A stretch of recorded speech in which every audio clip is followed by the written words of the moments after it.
Hello, everyone. This is Lee Andrews with Akathame with another Live with Lee and two extremely special guests because they're part of my universe of human resources.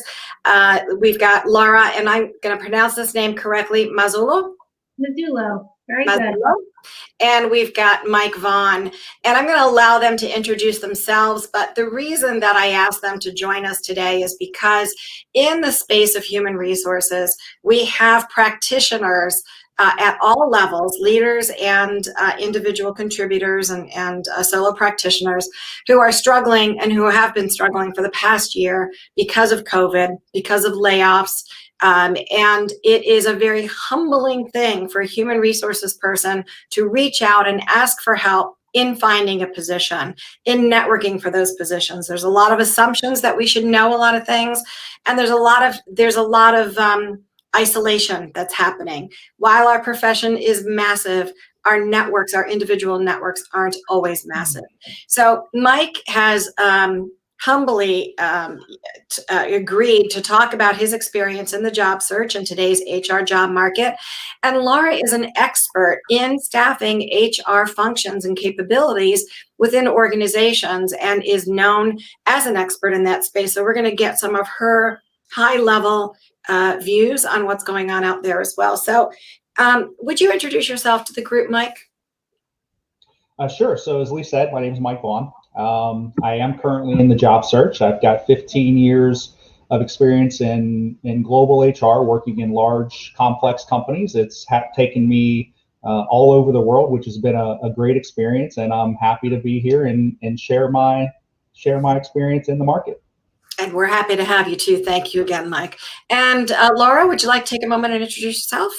Yes, and Mike is so humble. He's also an expert these days at using social media to network and connect with his community, so he'll have a lot to share from that point of view. I am the owner of Eastside Staffing, which is an HR recruitment firm that I launched 8 years ago. This month is actually my anniversary. And I believe the HR community is very underserved and, as Lee said, often kind of isolated in terms of being a job seeker or being a hiring manager. And it's my passion and mission to help HR leaders get better at hiring and to help HR pros get better at job searching. They're both skills, and all skills are deserving of training and honing. Mm-hmm. Well, happy anniversary to you, Laura. That's amazing to be milestone. 8 years. 2020 is a mission in and of itself. So thank you. It really is. So let's get started with some of the questions. We are going to start with Laura. So Laura, overall, what are you seeing in terms of opportunities for the HR professionals? And let's talk about demographics, roles, what's hot, what's not. Yeah, so first let's acknowledge that 2020 was nuts and basically was, a decimation of HR hiring. So anyone who was in the market last year can attest to that. And I just want to acknowledge that that was probably the hardest it has ever gotten. I mean, I worked through 2008, and I would say that was pretty close, if not worse, especially here in New York. So anything is better than that, and this is already an exciting start to the year where I'm seeing a lot more opportunities being posted, and I think CEOs and CFOs are finally recognizing that they do want to invest in HR and do need to budget accordingly. So maybe last year we heard, oh, we don't have it in the budget, it's too scary, there's a pandemic, we don't want to spend. Now we're starting to realize, okay, if we really want a progressive people and culture function, we need the right people, and the right people are going to be an investment. So there's already signs of hope and excitement. So anyone in the search now, let's try and kind of shed the trauma of 2020. And in terms of which roles are more prevalent, it's hard to tell yet. I'm kind of seeing across the board talent acquisition roles in-house, talent management. I'm seeing HR business partner roles. So far so good in terms of the breadth and variety of roles. So are you seeing more of the practitioner level? Are you seeing more senior level, or is there any tilt to that? Yeah, so far I'm seeing both, which is a good sign. Usually kind of emerging from a recession, we'll see all junior level positions because they're, quote, less expensive to hire. But lately I'm noticing kind of some bigger, meatier roles too, which I think is a good sign. That is a good sign. So I'm going to ask you both this question, but I'm going to start with Mike on this. And this one is not in our planned questions because it just happened shortly before this call. I got an email from someone who shared a post with me who said, today, the chief people officer, the human resources role, the CHRO is now part of the business mix. We now understand how important that role plays. That's like nails on a chalkboard to me. Let's start there. So that role should have been that all along. Why wasn't it? And is that feeling going to go away once we get things back on track again? Will the HR role be looked at as being that compliance overseer, right? Or will they continue to view that role? That's my concern, is that they're just now seeing this. What happens when things get good again? Right. What do you think, Mike? Yeah, I mean, I think that it's always such a hard question because I do think it depends. I think it's very easy to take a broad paintbrush because you do see a lot of companies where those CPOs are directly attached at the hip with their business. Mm-hmm. But when we do see that they're not, it kind of takes us aback a little bit. And I think sometimes we can fall into the trap to think that there's a lot of businesses out there that aren't. We've seen a tremendous, shift, I think, over the last several years where HR is becoming more part of the business. So I hate to downplay the fact that, there's strides that have been made.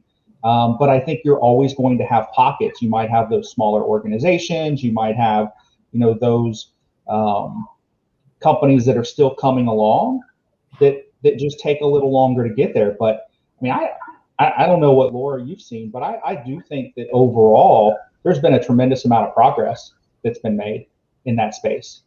Mm-hmm. Laura, what are your thoughts on that? Thank you, Mike. Yeah, it's nails on the chalkboard for me too. And this is something I always work on even with my personal development. Like as we learn and grow, right? Maya Angelou said, when we know better, we do better.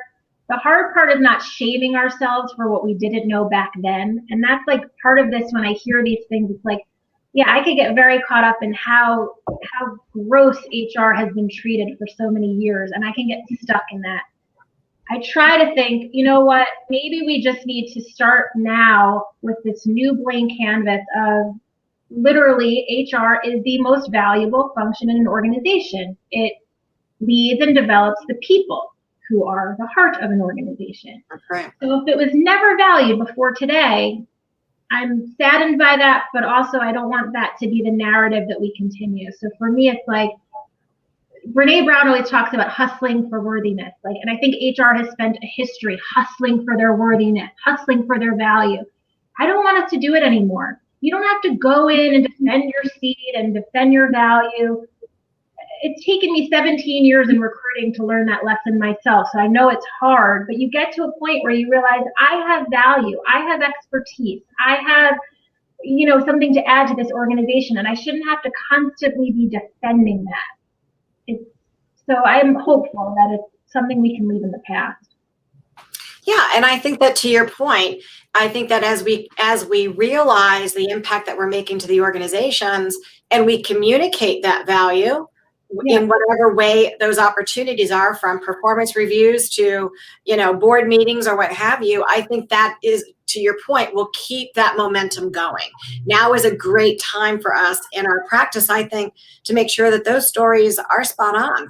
So that's why I'm always talking about the power of self-worth and self-belief. Because if we don't believe it, they won't believe it. So we have to believe that, we are as valuable as can be.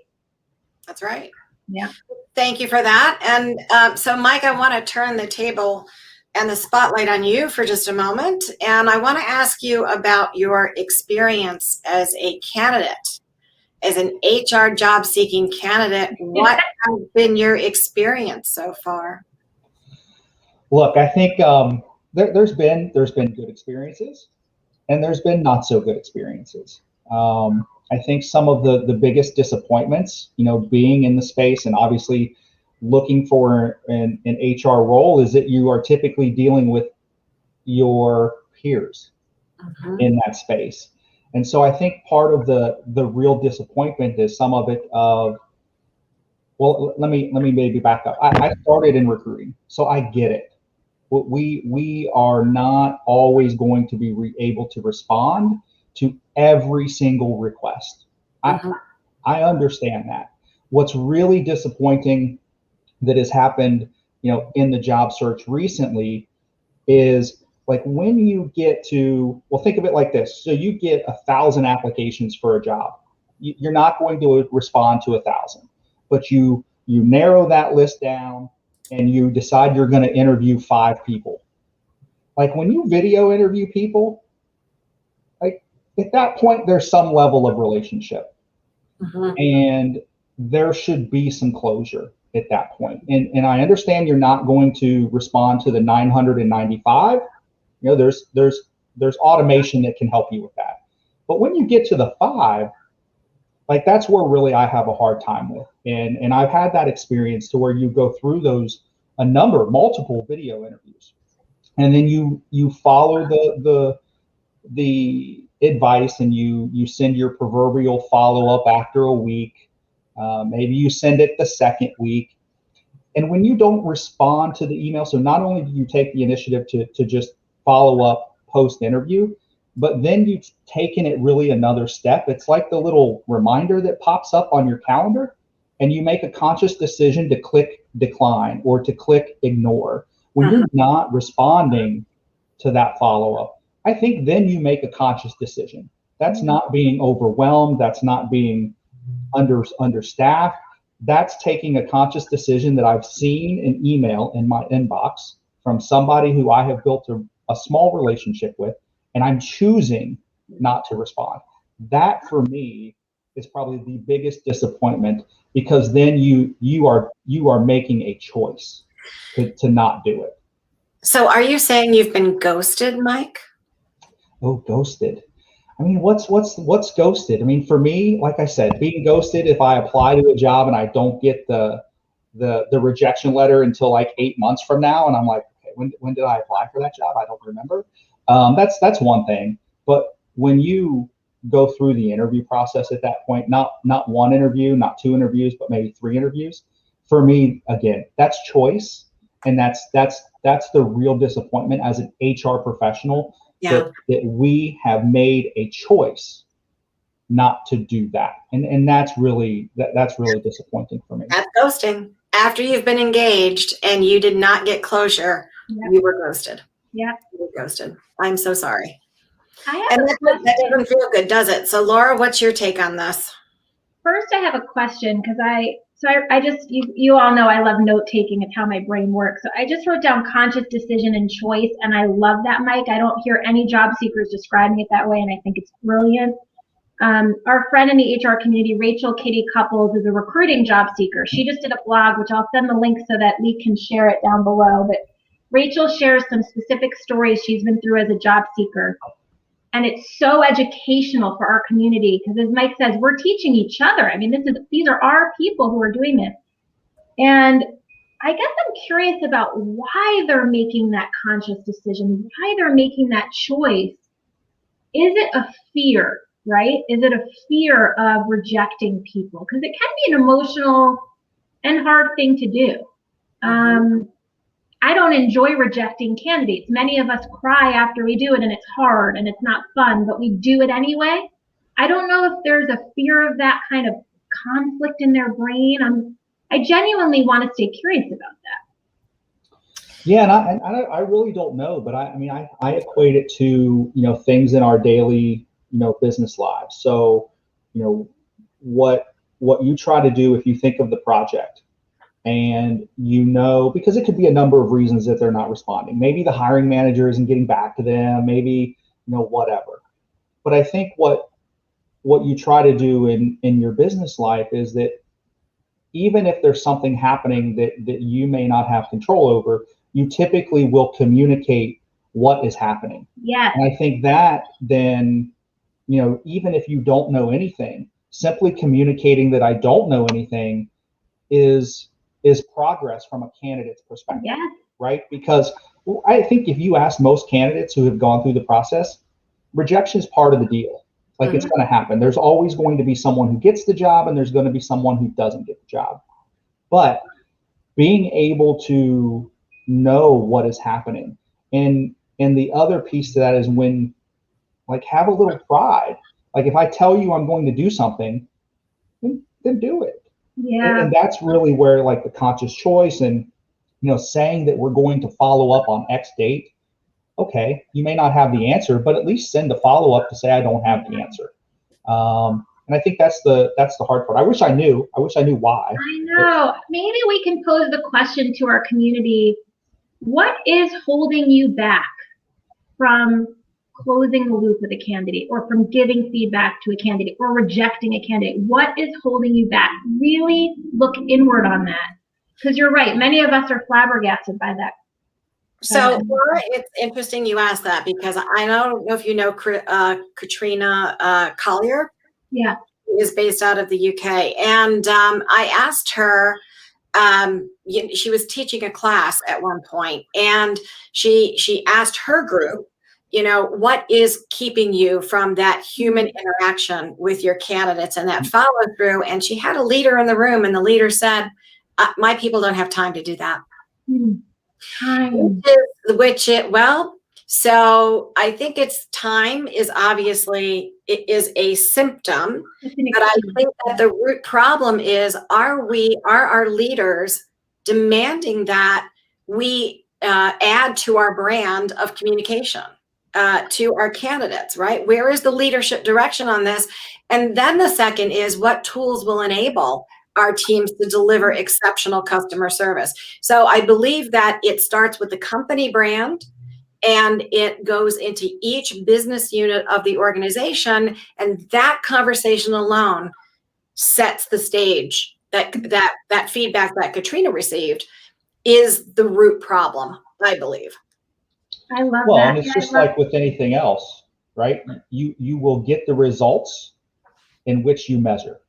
That's right. And so if there is not an expectation from a company perspective or a leadership perspective that the candidate experience is important. So if you think of in recruiting, right, you think of the SLAs, you think of the old school service level agreements.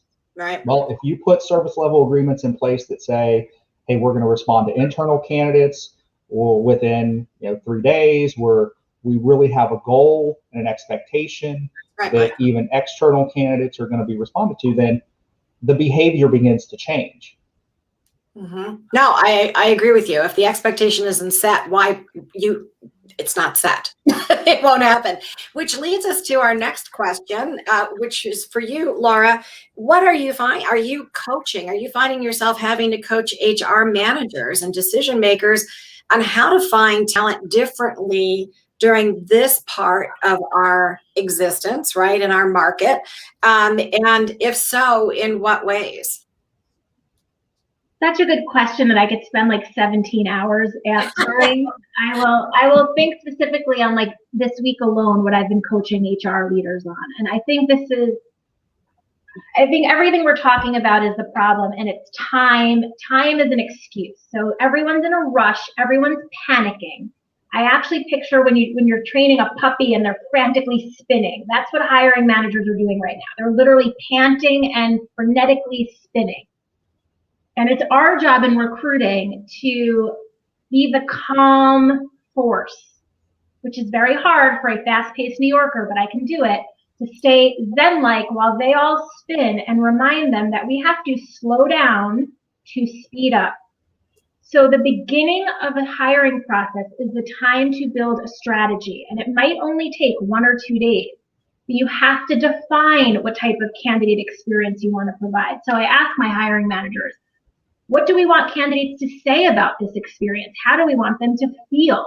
Let them explain that, because to Mike's point, they probably never asked themselves those questions, so they don't even think about it. What do you want candidates to say about you? How do you want them to feel? I make them define competencies. I mean, I have a whole strategy we have to go through, and they're always like, oh, I don't have time for this. Just find me resumes. Just get on with it. it'll take a day or two. You have to slow down to speed up later. Right. And that's the part they're panicking. They want to see resumes right away. They want quantity. They can't grasp the concept that if you calmly strategize, and I guess for me, to your question around what I'm coaching them on, I'm trying to remind them that if you're going to be a strategic HR business partner, which everyone wants to be, then hiring needs to also be viewed from a strategic lens. Hiring is not a panic process. And there's a disconnect there, I think, for a lot of HR leaders, that they can be strategic in some parts of their job, but when it comes to recruiting, they still see it as massively quantity-based and transactional. So I am educating on transactional to strategic, from frenetic to calm, and from just kind of panic to having a deliberate process. It's hard work. From your lips to Exactly. I think that's absolutely right. And Laura, you and I are in the same business, but I do it for a different function within the organization. And I have actually walked away from clients who want volumes of resumes, and they're not willing to sit down and have that conversation. So Mike, from your perspective, and again, I don't think I put this in our list, but you're going to be in that unique position of walking the walk, right, of everything that has happened in the past year, experiencing the tragedy of a pandemic, losing your position because of a pandemic, you're in a job search because of the pandemic, you're going to have a new role. What is going to be the first thing that you do as an HR leader in that new role, which I know you're going to have? You're going to have multiple offers on the table. So two things. Multiple offers on the table, which one would you take versus another? What would those qualifiers be? And then secondly, what are you going to do your first 90 days in office? Cool. I know. I think that not unlike, whether it's HR candidates or just, people in the job search in general, the experience of 2020 is going to be top of mind for everyone who is interviewing, and it's going to be top of mind for current employees. They're going to remember whatever that experience was. And if it wasn't a great experience for employees, when there becomes a more robust marketplace, they will start to look for organizations that they see as having somewhat of a positive impact on their employees in the 2020 year. For job search candidates, I think it's a key question. How do you treat your people during that time? It's easy to treat your people well when it's good. It's much harder to treat your people well when it's in the difficult times. And so, that's one of the things that I will, continue to ask and continue to look for, as I'm doing the job search. And then what do you do in the first 90 days? That's probably going to depend on the business. It's going to depend on, what are their priorities when they come in. But, I've said this jokingly, I'm going to definitely look at the candidate experience, and if it's broken, I'm going to fix it. Yeah. Because I think it's really, really important. And obviously it's going to, take on different importance depending on the types of business that you have. Companies that are more customer or consumer-based companies that interact with consumers, that's going to be, obviously a little different, because maybe you change where you shop, or maybe you change, because you hear all of these, bad things. That's why Glassdoor is so popular these days. Yeah. Yeah, we are finding that the research is showing that these online reviews are making a big deal. Laura, it sounds like you had another thought on this. Yeah, I was, thank you for noticing my little note taking here. I'm such a geek with learning. So I love what Mike was saying about kind of really wanting to address the candidate experience once he's hired. And I wanted to just remind any HR leader listening to this, really any HR pro at any level, I consider leadership any role. You're empowered once you join a new organization to really give that feedback. So like, I know it's a little uncomfortable sometimes, but that is powerful. If you enter an organization and say, hey, I noticed some things when I was a candidate, can I speak with your leadership team or speak with your recruiting team? And this is why I've been doing coaching for talent acquisition, because a lot of times there's no one investing in the recruiting team to develop them. So like, that kind of feedback is powerful to say to the internal recruiters once you're hired, hey, I noticed a couple of things. Are you open to training? Are you open to being developed? Like, I want to make sure we're doing better going forward. And I don't think that feedback is getting passed on. And I think that's so powerful. Yeah. Absolutely. So just to level set everything, we have about 5 minutes left on our live broadcast, which this is going by super fast. May have to have you back again to answer the rest of the questions. I am going to go to this question about social platforms and the HR professional. So, and I think that this is a tricky one that I've been asked many times. What advice, Mike, would you give to another HR person about engaging in social media? And keeping in mind that most people in HR are afraid. You know, there's a serious fear in engaging in social media. You've gotten over that, or you never had it. But how has that played into your job search role? And then Laura, same question will be posed to you afterwards, because I know you'll want to think about it. How are you coaching hiring managers and recruiters to engage on social media? So Mike, from your perspective, please. Yeah, I mean, I think you just have to figure out why you want to do it. You know, for me, I think Laura will always talk about not being transactional, and I think that has to be what you go into it with, right? For me, it was about creating a broader network, meeting people that I would have never met had it not been for social media, and then learning from every interaction, every person that you meet, every opportunity. And we have a unique opportunity because social media wasn't here, so many years ago. And so it's just given, so much more openness. Mm-hmm. And so, and what I would tell people is just do it. Just because I think people are afraid of the response and the things that they're going to get. But I think what you would find and what I would find after I started to do it is, I mean, it's interesting because then you get different perspectives and that's okay. Nothing's, your computer's not going to die if you put a post out and nobody likes it. You have to do it for your own reasons. You can't do it to please anyone else, but just the enjoyment of your own, learning and your own growth and your own development. Excellent. It's interesting because I met both of you via social media. It's powerful. So, it's very powerful. And Laura, so from your perspective on how are you coaching? So first of all, I think HR pros have this like kind of fear of wanting to do it all. So there's Facebook, LinkedIn, Twitter, Instagram, YouTube, Clubhouse, and they're like, I guess I have to be on everything all day, every day. I'm like, you don't. You can pick and choose what works for you. Like, I'm not on Facebook, but I happen to love Twitter and I love YouTube, right? It's like you play and you experiment and take some of the pressure out. Again, this panic, the pressure, it's supposed to be fun. You're making new relationships. You're meeting new people. I'm building relationships all around the globe. I'm currently coaching an HR leader in Dubai who found me through Twitter. I mean, there's magic in it. I'm speaking to you two today because of this. I spoke with a client in London this morning because of LinkedIn. Like, there is power. So maybe just make it fun and not so intense and scary. There's so much intensity in HR right now. We have to kind of diffuse that.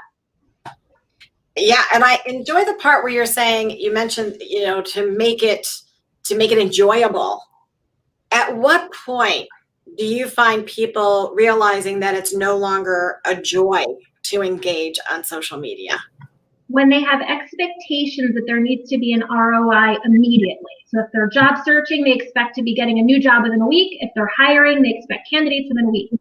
If agency recruiters expect new clients within a week, I'm like, no way. It's a long game. It's not about an end result. I know it's not commercially sound to say this, but it's not about the ROI. It's not about a specific goal.